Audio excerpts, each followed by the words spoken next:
Our hearts beat to the city streets. We began to feel the fire.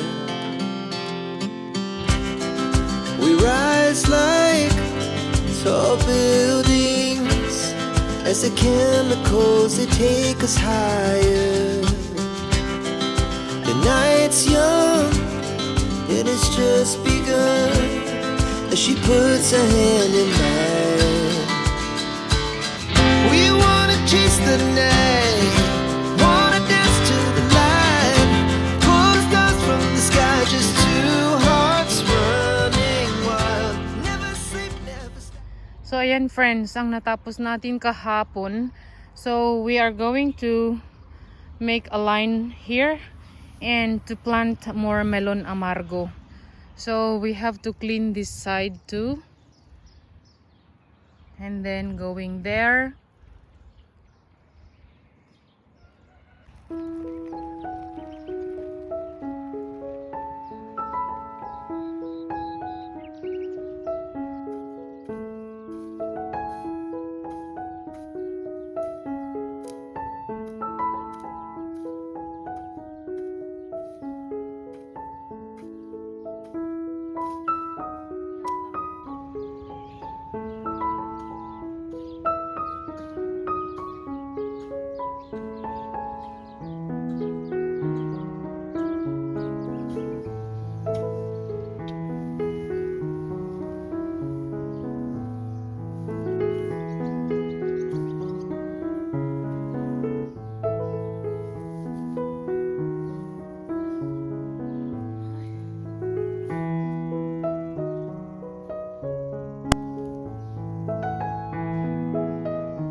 Naka-establish na ang ating mga onions, mga friends. So, medyo malulusog na sila.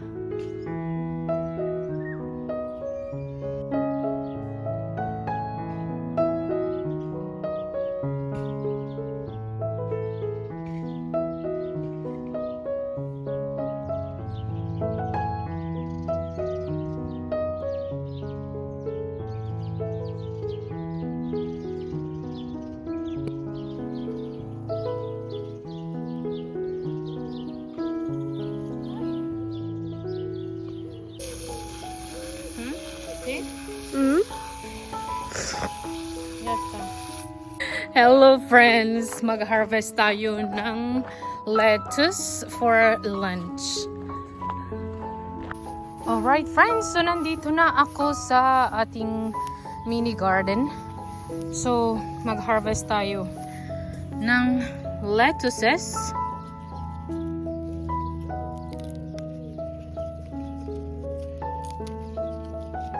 Yay!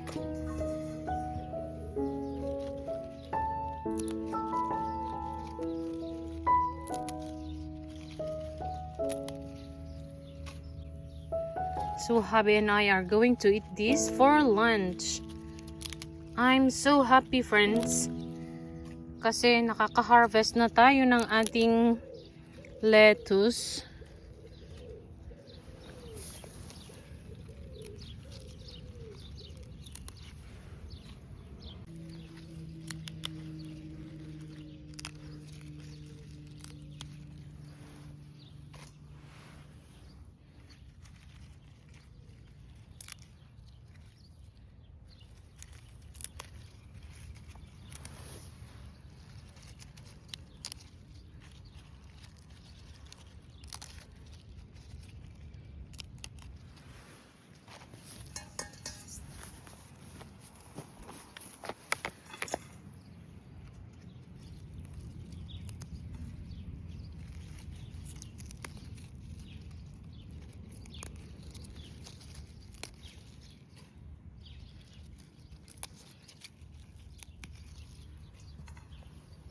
We have now spring mix salad.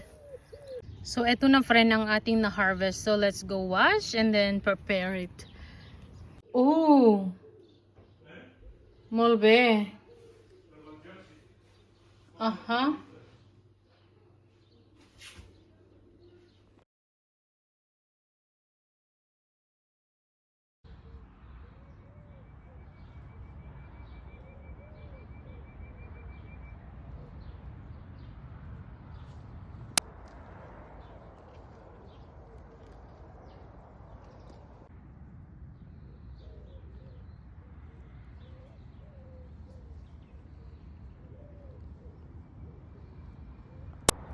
Tinulungan ako ni Habi na dalhin itong mga structures na ito from our front garden to my vegetable garden, friends. Kasi nasasayang lang. Kasi lahat ng mga itinatanim ko dyan, kinakain ng mga kambing.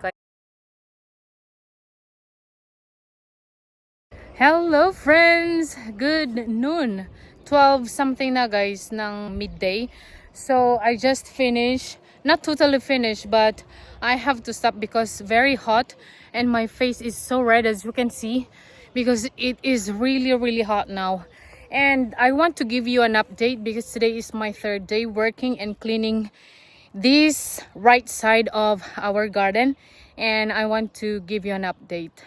So pagpasok mo, nandito ako ngayon guys sa pintuan. Pagpasok mo dito sa left side, nandito yung iris natin, and then some beds of our onions and tomatoes, more beds of onions, basta mga onions ang karamihan, friends. Tapos doon banda, yun yung tinulungan ako ng aking friend na from Barcelona. Pumunta siya dito at tinulungan niya ako last Tuesday. So mag 1 week na bukas. So nagtanim ako doon ng maraming tomatoes na ibinigay ng aking napakabait at napakabuting neighbor. And then as you can see, this is our lettuce bed, and I also planted some red onions this side. So I'm going to plant more onions here, friends, kasi nga yung lettuce natin, i-harvest natin yan at maubos yan sila very soon. Kaya I'm going to put more onions there. Tapos ang gaganda ng ating mga herbs, friends, like rosemary, onion chives, sage, and also lavender. Ang ganda. Tapos kahapon Sunday, sinabi ko kay Habi na I want this pedestal or anong tawag niya dyan, friends. So tinulungan niya ako at binuhat na yan, friends. It is very heavy kasi as in na pure talaga siya, na parang rock or cement, ganun. Kaya tinulungan ko ang asawa ko kahapon. Tapos punong-puno pa ng soil sa loob. So talagang napaka-heavy. Tapos itong dalawang gnome natin nasa garden lang din dito sa front ng bahay natin. So sinabi ko kay Habi na dalhin na rin dito. So ayan, ang ganda nila dyan, tingnan. So sila yung mga guards natin, friends. So ito yung as in na pinaka front. This is the left side, this is the middle, and this is the tada! As you can see na malinis na siya. Not totally malinis kasi marami pa tayong gagawin, as in, pero medyo okay na siya, friends. So I'm going to continue cleaning this afternoon. So may mga grasses tayo dito. Iniwan ko kasi mga ginawa ko at mga nilinisan ko una ay kung saan ako magtatanim, para sa ganun makaabot yung ating mga plants, friends. So I'm going to leave this one at the moment. Once I finish clearing those sides, friends, at saka magtanim ako doon, and then I'm going to continue cleaning na dito banda. Yeah, so ayan, nagtanim ako nung isang araw ng mga aubergines or eggplants. Tapos nung Saturday or nung Sunday, I'm not sure, I think Saturday midday, tinanim ko itong mga ito, friends. And these are ampalaya or bitter gourd. Tapos kahapon ng hapon naman, nagtanim ulit ako ng isang linya. So bale 2 linya na ang ating ampalaya kasi we love ampalaya so much. Kaya yun friends. And then my plan is to plant meron na tayong ampalaya, yeah, and also talong. And what I'm going to plant in here ay yung okra natin, okras. And then doon banda siguro kalabasa.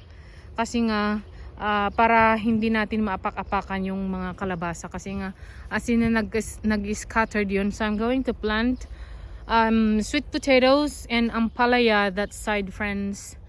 Yeah, so as you can see na marami pa tayong lilinisan. At saka dito naman ang ating compost. So medyo natabunan yan ng mga weeds. Pero nalinisan ko na rin. So ayan, maganda na. Medyo okay na, maliwalas na. So don't mind friends, huh? Kasi that is compost. Yes, and I'm going to plant also long beans. Yeah, so kalabasa, upo. I'm going to plant upo. Sana nga marami tayong maitanim, friends. Hi, Abby! Si Everest, friends. So, ayan. I have to clean this side as well. Kasi that is our rosemary. Tapos, gusto kong palibutan ng, or gamitin itong mga bato na ito. Gagawa tayo ng circle dyan. And then, we're going to plant more flowers. Because I so love flowers, friends. Hello friends! May gusto akong ipakita sa inyo. So ito yung experiment namin ni Lakota. So naglagay ako ng tomato seeds. Wow! Look at that friends. I used this plastic bottle like a greenhouse. So ayan, as in na tumubo sila friends. And they are still growing. They are still coming out. So ito yung sa akin. Ang ginawa ko as in na ang lilit kasi ng seeds. So nasa taas lang siya friends. Tapos nilagyan ko ng very thin na soil. Tapos kay Lakota naman, medyo nadamihan ko ng ano friends ng soil. Kaya maliliit pa sila. Ayan. Ayan. But they are coming. So may mga lumalabas pa rin na maliliit. Not sure if you can see. Ayan. This one. Yeah, so I am very happy friends. And also, ito yung pinaka-last. Kailan lang? Lately lang ito friends. So, ito naman ay yung favorite ko na sili. Kaso nga lang, yung pangsigang, parang pangsigang pero medyo maanghang siya friends. Ginagawa ko din kasing jelly ito friends, kaya gusto ko talaga na tumubo ng ito aside from pangsigang at saka pang pinakbet. Sinasahog ko din sa pinakbet. So sana nga tumubo pa yung iba, isa lang yung tumubo at the moment. So ayan mga friends, so tanggalin na, hindi ko na ilagay ito. I'm going to leave it like that na lang para they will become strong. Kasi parang yung light niya or yung stalks niya ay matatangkad nga sila pero parang weak. Ganon. So, I'm going to put this inside our house kasi kung ilagay ko lang dyan, I mean here, not inside but dito inside. Dito sa bahay namin. I mean sa entrance namin. Kasi pag ilagay ko sa labas, baka kainin ni Alpina yung kambing namin na nag-graze mag-isa. Yes, I'm very happy friends. As you can see, you can experiment. And also, pag medyo friends, kunin ko isa-isa. I'm not sure if I'm going to transplant or to put in a small pot and then wait until they become strong enough. But I don't think so. Maybe I will plant them in the soil directly. So may mga lumalabas pa, friends. Ayan, oh, ayan. I'm not sure if you can see that. This, tapos ayan. So ilagay lang natin dito sa ilalim. As in na ano siya. Yeah. So nandito yung mga iba. They need water. Hindi ko pa nadiligan. Ito naman, kinain ni Alpina, nasabi ko sa inyo. So I think they need water, friends. So OMG. Yeah, but I have to go and cook. So, yun lang ang update ng ating mini garden, friends. Kahapon pala, nag-harvest din ako ng lettuces for lunch. As in, it was so good, so tender, and sweet, so crunchy.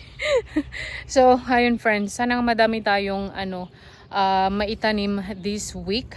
And, yeah, today is Monday, and it is 12 something. So, punta na tayo sa loob, friends, kasi mainit na, and I'm going to cook also for lunch because later I'm going to pick up my daughter Hailey, and then I'll bring her to her volleyball again later, and my husband is going to pick Lakota and Hailey, and makapagpahinga ako this afternoon, friends.